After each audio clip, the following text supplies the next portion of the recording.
Hello అందరూ ఎలా ఉన్నారు? అందరూ బాగుండాలి, అందులో మేము ఉండాలి. కొత్తగా నా ఛానల్ చూస్తున్నారా? ప్లీజ్ నా ఛానల్ సబ్స్క్రైబ్ చేయండి.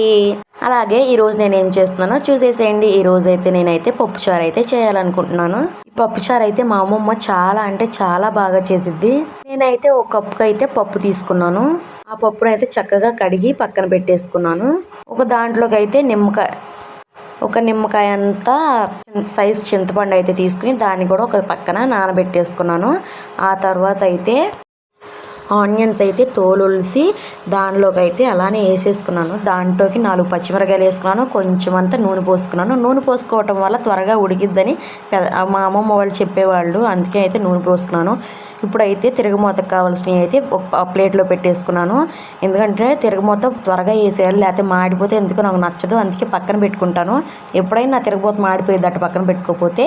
తిరగమూతకు కావాల్సినవి కరివేపాకు, జీలకర్ర, ఉల్లిపాయలు, ఎండుమిర్చి, అలానే చిన్నుల్లిపాయ తొక్కి పెట్టుకున్నాను. ఇప్పుడైతే పప్పు అయితే ఉడికిపోయింది కదా. పప్పు ఉడికిన తర్వాత దాంట్లో ఉల్లిపాయలు అయితే పక్కన తీసి ప్లేట్లో పెట్టుకుని పప్పునైతే చక్కగా మెదిపేసుకున్నాను.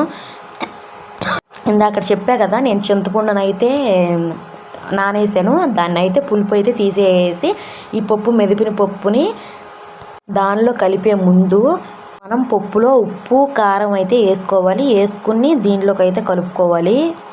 దానిలో సరిపోని ఉప్పు కారం వేసుకుని కలుపుకోండి. పొయ్యి మీద పెట్టిన తర్వాత ఒక 2-3 సార్లు ఇలా పొంగు వచ్చినట్టు పైకి వచ్చిన తర్వాత టేస్ట్ చూసుకోండి.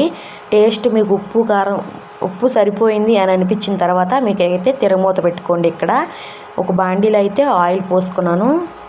ఆయిల్ బాగా హీట్ అయిన తర్వాత జీలకర్ర, చిన్నుల్లిపాయ, అలానే ఉల్లిపాయ వేసి చక్కగా వేగనేయండి.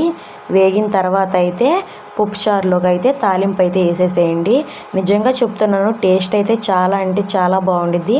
మా అమ్మమ్మలాగా చేయలేకపోయినా కానీ నాకు వచ్చినట్లుగా నేను చేశాను.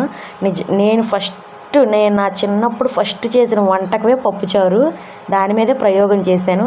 అప్పుడైతే కుదరకపోయినా కానీ మనం చేసింది మనకి ఇష్టమే కదా, అలా తినేసేసేవాళ్ళమి. మా అమ్మ వచ్చేపాటికి గ్యాస్ మీద ఏదో ప్రయోగం చేసేదాన్ని. అవసరమైతే స్కూలు డుమ్మా కొట్టి కూడా ఏదో ప్రయోగం చేస్తూ ఉండేదాన్ని. మీరు ఇలా చేసుంటారా? ఒకసారి చెప్పేసేయండి, కమెంట్ చేయండి. అలానే మీకు నచ్చినట్లయితే ఈ వీడియో లైక్ ఇచ్చి సపోర్ట్ చేయండి ఫ్రెండ్స్. Bye bye. ఇంకొన్ని కొన్ని వీడియోలతో మీ ముందుకు వచ్చేస్తాను.